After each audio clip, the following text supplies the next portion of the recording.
पहला क्वेश्चन है, हरा थोथा या हरा कशीस किस रासायनिक पदार्थ का प्रचलित नाम है।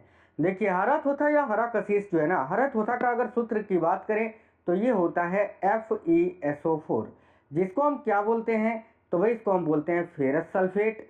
तो इस क्वेश्चन के लिए आपका करेक्ट आंसर क्या होगा, option number D, ferrous sulphate. याद रखना, हरा कशीस को फेरस सल्फेट या हरा थोथा को फेरस सल्फेट के नाम से भी जाना जाता है, और इसका जो सूत्र होता है वो होता है FeSO4।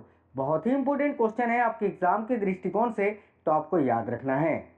नेक्स्ट क्वेश्चन देखते हैं, डॉल्फिन को किस वर्ग में वर्गीकृत किया जाता है। देखिए डॉल्फिन जो होते हैं वो किस वर्ग के अंतर्गत आते हैं, तो याद रखना डॉल्फिन जो होते हैं ये स्तनधारी होते हैं, स्तनी होते हैं। तो भाई इस क्वेश्चन के लिए करेक्ट आंसर होगा ऑप्शन नंबर डी, स्तनी होते हैं यानी स्तनधारी होते हैं।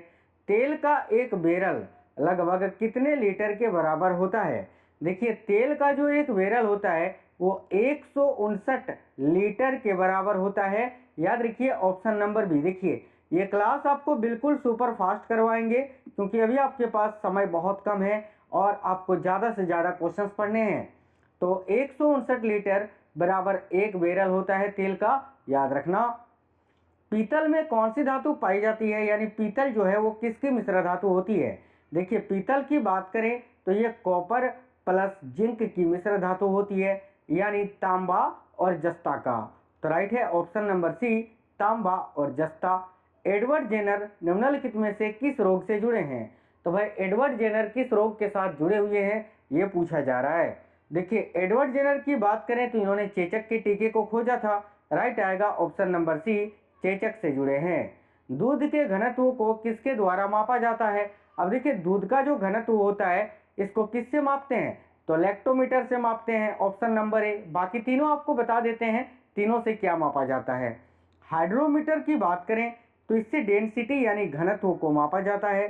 बैरोमीटर की बात करें तो प्रेशर यानी वायुमंडलीय दाब को मापा जाता है। और हाइग्रोमीटर की बात करें तो इससे आर्द्रता को मापा जाता है। क्या मापा जाता है, तो आर्द्रता मापा जाता है। उस हिसाब से इस क्वेश्चन का correct answer option number A होगा, लैक्टोमीटर, जिससे दूध का घनत्व या दूध की शुद्धता को मापा जाता है। देखिए निम्नलिखित में से प्राकृतिक रेशा कौन सा है, इनमें से कौन सा एक प्राकृतिक रेशा है ये पूछा जा रहा है। बहुत इंपॉर्टेंट क्वेश्चन है। देखिए प्राकृतिक रेशा की बात करें तो इनमें से कौन सा एक प्राकृतिक रेशा है, तो रेशम। करेक्ट आएगा ऑप्शन नंबर ए, रेशम। नेक्स्ट है, मायोग्लोबिन में कौन सी धातु पाई जाती है। देखिए मायोग्लोबिन में जो धातु पाई जाती है वह है लोहा धातु। तो ऑप्शन नंबर डी करेक्ट होगा। निम्नलिखित में से कौन सा धातु चुंबक द्वारा आकर्षित नहीं होता है। देखिए लोहा, निकेल, कोबाल्ट ये तीनों चुंबक के द्वारा आकर्षित होगा, लेकिन एल्युमिनियम धातु जो है ये चुंबक के द्वारा आकर्षित नहीं होती है। राइट आएगा ऑप्शन नंबर डी, एल्युमिनियम। अगला, आधुनिक आवर्त नियम का प्रतिपादन किसने किया था, यानी जो मॉडर्न पीरियोडिक टेबल है इस नियम को किसने दिया था। राइट है मोजले ने, ऑप्शन नंबर डी, मोजले। अगला है, शार्क मछली में कितनी हड्डियां होती हैं। देखो जो शार्क मछली होती है ना साथियों, याद रखना इसमें बिल्कुल जीरो हड्डी होती है, कोई भी हड्डियां नहीं होती है। तो ऑप्शन नंबर डी करेक्ट आएगा, शून्य। आगे देखिए, महासागर में डूबी गई वस्तुओं की स्थिति जानने के लिए निम्न में से किस यंत्र का प्रयोग किया जाता है। तो याद रखना महासागर में डूबी हुई वस्तुओं की स्थिति जानने के लिए किस यंत्र का प्रयोग करते हैं भाई, तो देखो यहाँ आपका करेक्ट आएगा सोनार का। सोनार राइट आंसर है, ऑप्शन नंबर डी। कोयले की विभिन्न किस्मों में से किसमें कार्बन की प्रतिशत मात्रा अधिक होती है। तो ये जो कोयले की विभिन्न प्रकार हैं, देखो 4 प्रकार का कोयला होता है, पीट, लिग्नाइट, बिटुमिनस और एंथ्रेसाइट। क्वेश्चन में बोला ये गया है कि इनमें से वो कौन सा कोयला है जिसमें कार्बन सबसे अधिक मात्रा में होता है। तो राइट आएगा एंथ्रासाइट। एंथ्रासाइट सबसे उच्चतम श्रेणी का कोयला होता है, याद रखना। आगे देखिए अगला क्वेश्चन है, निम्न में से कौन अस्थियों और पेशियों को आपस में जोड़ता है। तो देखिए अस्थियों और पेशियों को आपस में जोड़ता है टेंडन, एक होता है लिगामेंट, स्नायु बंधन। लिगामेंट क्या करता है, तो ये हड्डी को हड्डी से जोड़ता है। तो अस्थियों और पेशियों का पूछा था तो टेंडन करेक्ट होगा। मानव की सामान्य स्वस्थ आंख के लिए स्पष्ट दृष्टि की न्यूनतम दूरी कितनी होती है। देखिए मानव की सामान्य स्वास्थ्य आंख के लिए स्पष्ट दूरी की जो न्यूनतम दूरी होती है वो कितनी होती है भाई, तो याद रखिएगा इस क्वेश्चन का करेक्ट आंसर हो जाएगा आपका यहाँ बिल्कुल 25 सेंटीमीटर यानी 25 सेंटीमीटर। आगे देखिए, किसी परमाणु के बाह्यतम कक्षा में कितने इलेक्ट्रॉन रह सकते हैं? तो किसी भी परमाणु की बाहरी कक्षा में कितने इलेक्ट्रॉन रह सकते हैं? याद रखिए 8 electron, option number B 8। Blood cancer को आमतौर पर किस नाम से जाना जाता है? तो ध्यान से देखिए, ब्लड कैंसर को आमतौर पर किस नाम से जाना जाता है? तो ल्यूकेमिया के नाम से, ऑप्शन नंबर बी ल्यूकेमिया। अगला है, पराध्वनिक विमान किस प्रकार की तरंग पैदा करते हैं? तो भाई जो पराध्वनिक विमान होते हैं वो पराश्रव तरंग को पैदा करते हैं, पराश्रव ध्वनि को, ऑप्शन नंबर बी करेक्ट आएगा।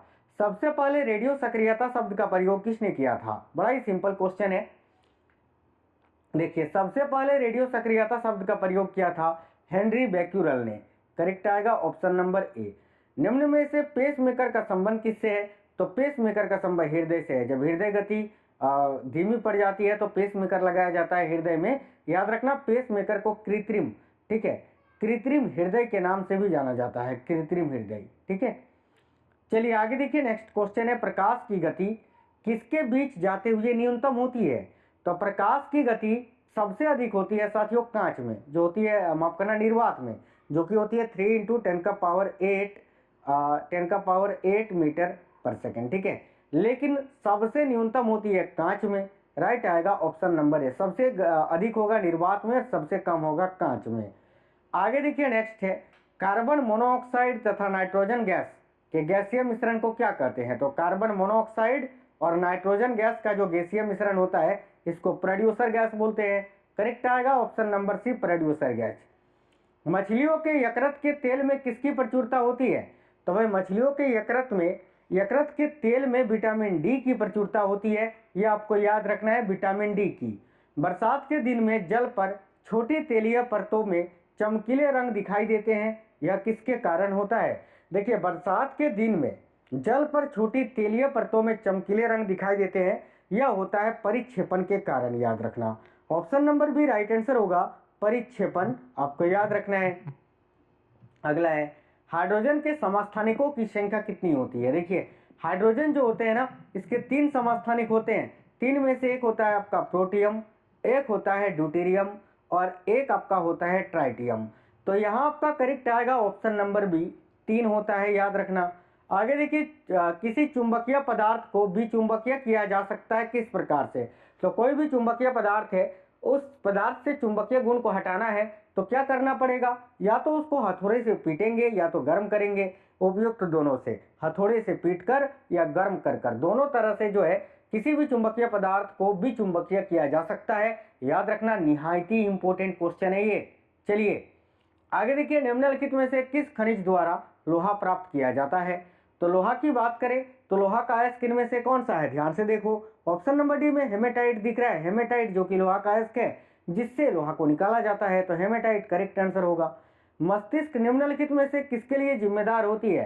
ह्यूमन ब्रेन की बात करें मस्तिष्क की तो देखिए, सोचने के लिए, हृदय गति के नियंत्रण के लिए और शरीर के संतुलन के लिए, यानी उपयुक्त तीनों के लिए जिम्मेदार होता है। रेडियो सक्रिय पदार्थ कौन सी किरणें उत्सर्जित करता है? अब भाई रेडियो सक्रिय पदार्थ जो होती हैं वो देखिए, अल्फा किरणें, बीटा किरणें और गामा किरणें, ये सभी किरणें जो है उत्सर्जित करती हैं, तो ऑप्शन नंबर डी करेक्ट आएगा। सागरीय खरपतराव किसका महत्वपूर्ण स्रोत होता है? तो सागरीय खरपतराव जो है ये आयोडीन का, साथियों बहुत ही इंपोर्टेंट क्वेश्चन है, याद रखना, आयोडीन का महत्वपूर्ण स्रोत होता है। देखिए, इलेक्ट्रिक बल्ब में फिलामेंट किसका बना होता है? ये बड़ा ही सिंपल क्वेश्चन है और बहुत ज़्यादा पूछा जाता है। तो इलेक्ट्रिक बल्ब में जो फिलामेंट होता है ना साथियों, वो बना होता है टंगस्टन का, टंगस्टन जिसको हम डब्ल्यू से सूचित करते हैं, ऑप्शन नंबर ए। भारत में टंगस्टन का उत्पादन राजस्थान के डेगाना नामक खान से किया जाता है, ये भी याद रखना है। चलिए आगे देखिए, नेक्स्ट क्वेश्चन है, विद्युत धारा का चुंबकीय प्रभाव सर्वप्रथम किसके द्वारा अवलोकित किया गया था? देखिए, विद्युत धारा का जो चुंबकीय प्रभाव है ये सर्वप्रथम ऑरस्टेड के द्वारा अवलोकित किया गया था। विद्युत धारा का चुंबकीय प्रभाव किसके द्वारा? तो ऑरस्टेड के द्वारा। अगला क्वेश्चन है, मानव शरीर में वसा कहाँ जमा होता है? तो देखिए, वसा कहाँ जमा होता है ये पूछा जा रहा है, तो वसामय उत्तक में, ऑप्शन नंबर बी करेक्ट आएगा। नेक्स्ट है, रोल्ड गोल्ड निम्न में से किसका मिश्र धातु होता है? तो रोल्ड गोल्ड की बात करें ना तो रोल गोल्ड जो होता है ना साथियों, देखो ये तांबा और एल्युमिनियम का मिश्र धातु होता है। ऑप्शन नंबर बी तांबा व एल्युमिनियम का। भूकंप की तीव्रता किससे मापी जाती है? सिंपल क्वेश्चन है। भूकंप की तीव्रता को हम किससे मापते हैं? तो सिस्मोग्राफ में मापते हैं। Option number D.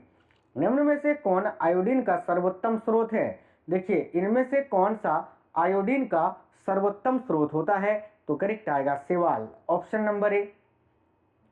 निम्न में से कौन सी धातु उभयधर्मी ऑक्साइड बना सकते हैं?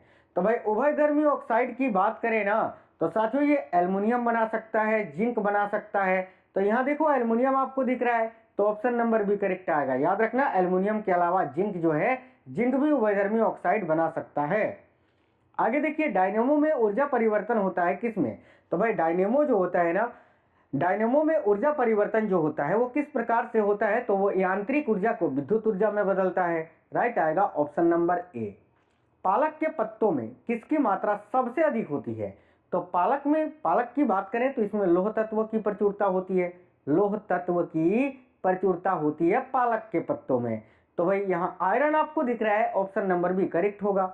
आगे देखिए हाइड्रोजन की खोज किसके द्वारा की गई थी? देखिए हाइड्रोजन जो कि आवर्त सारणी का पहला तत्व होता है। हाइड्रोजन का परमाणु संख्या 1 होता है क्योंकि इसमें प्रोटॉन की संख्या भी 1 होता है। हाइड्रोजन का द्रव्यमान भार भी जो है, द्रव्यमान की बात करें तो ये भी आपका 1 ही होता है। और इसमें जो है ना देखिए न्यूट्रॉन की संख्या की बात करें तो वो भी आपका 1 ही होता है। तो हाइड्रोजन की खोज किसके द्वारा की गई थी?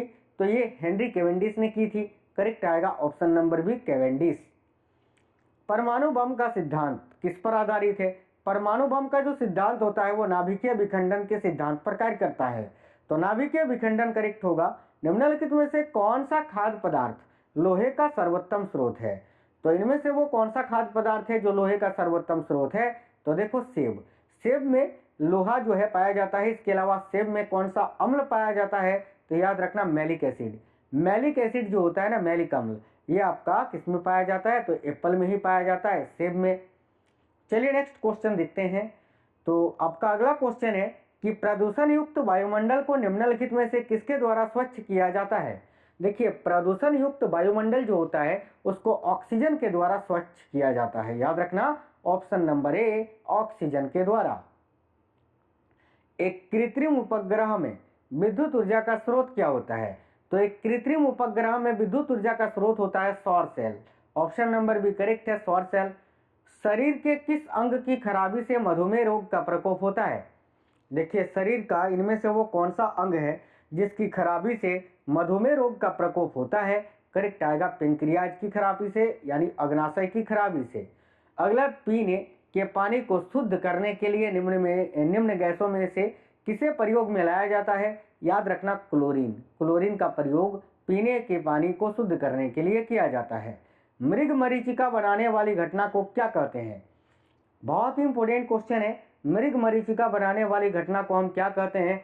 तो भाई टोटल इंटरनल रिफ्लेक्शन यानी पुनः आंतरिक परावर्तन कहते हैं। ऑप्शन नंबर डी करेक्ट आएगा।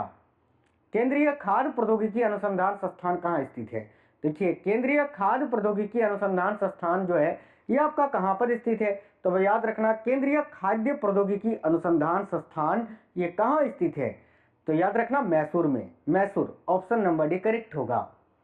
नाभिकीय रिएक्टरों में ग्रेफाइट का प्रयोग किया जाता है किस रूप में? तो करेक्ट आएगा विमंदक के रूप में। ऑप्शन नंबर सी।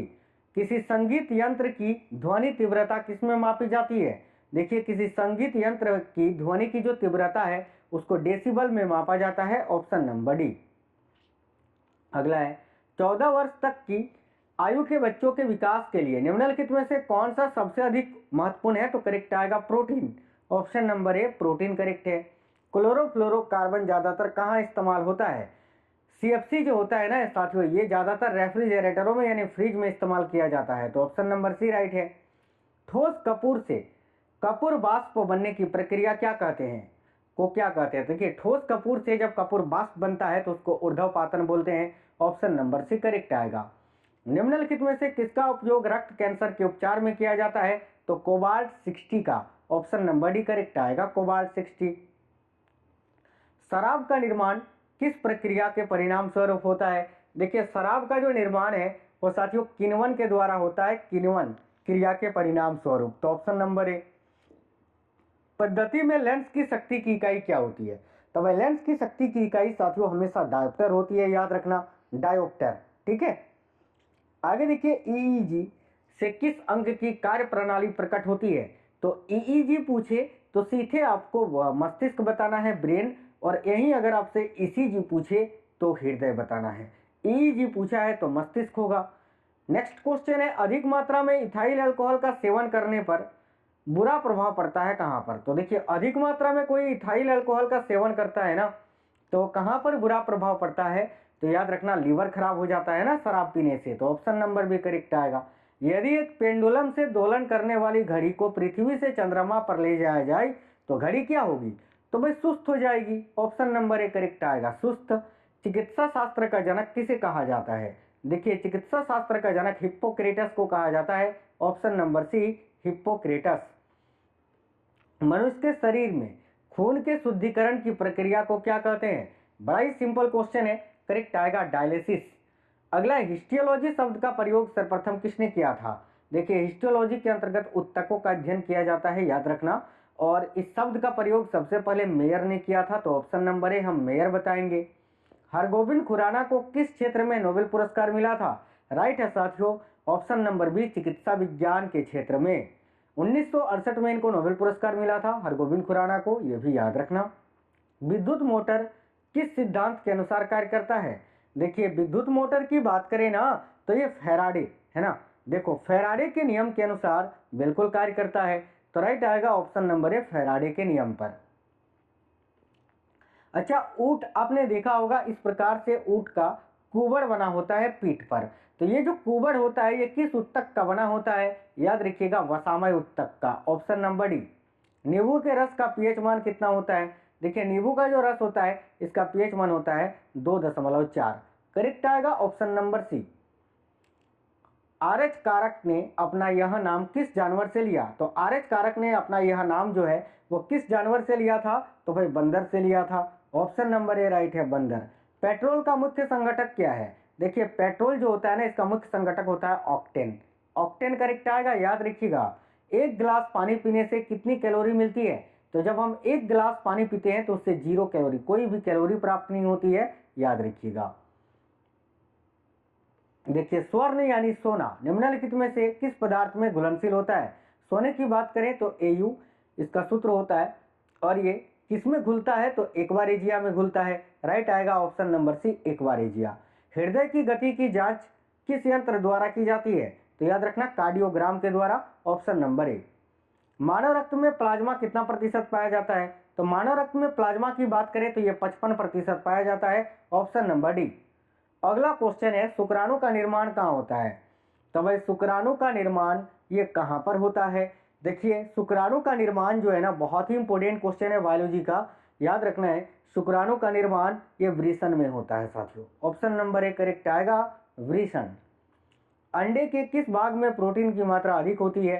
तो देखिए अंडे का जो सफेद वाला भाग होता है ना साथियों, सफेद वाला जो भाग होता है, बीच में येलो वाला नहीं, सफेद वाला जो भाग होता है जिसको हम योक बोलते हैं, योक में प्रोटीन की मात्रा सबसे अधिक होती है। ऑप्शन नंबर ए करेक्ट आएगा। शरीर में वसा का संग्रहण मुख्यतः होता है कहाँ पर? तो वसा का संग्रहण तो चर्बी में होगा। करेक्ट आएगा ऑप्शन नंबर सी चर्बी में। नेत्र दान में नेत्र के किस भाग को दान किया जाता है? बड़ा ही सिंपल क्वेश्चन है, करेक्ट आएगा कॉर्निया को। किस विटामिन में कोबाल्ट पाया जाता है? तो विटामिन बी12 में। विटामिन बी12 का रासायनिक नाम होता है साइनोकोबालामिन।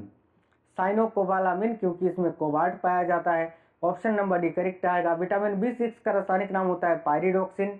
विटामिन बी2 का रासायनिक नाम होता है राइबोफ्लोविन, और विटामिन बी1 का रासायनिक नाम होता है साथियों थाइमिन, जिससे बेरी नामक रोग होता है। शरीर की सूक्ष्मतम इकाई क्या होती है? देखिए हमारे शरीर की जो सबसे सूक्ष्मतम इकाई होती है वो क्या होती है? तो याद रखिए करेक्ट आंसर हो जाएगा कोशिका। कोशिका जो होती है ना ये सबसे सूक्ष्मतम इकाई होती है। अगला क्वेश्चन है मनुष्य को सर्वाधिक ऊर्जा प्राप्त होती है किससे? यहाँ कार्बोहाइड्रेट बताओगे गलत हो जाएगा, वसा करेक्ट होगा।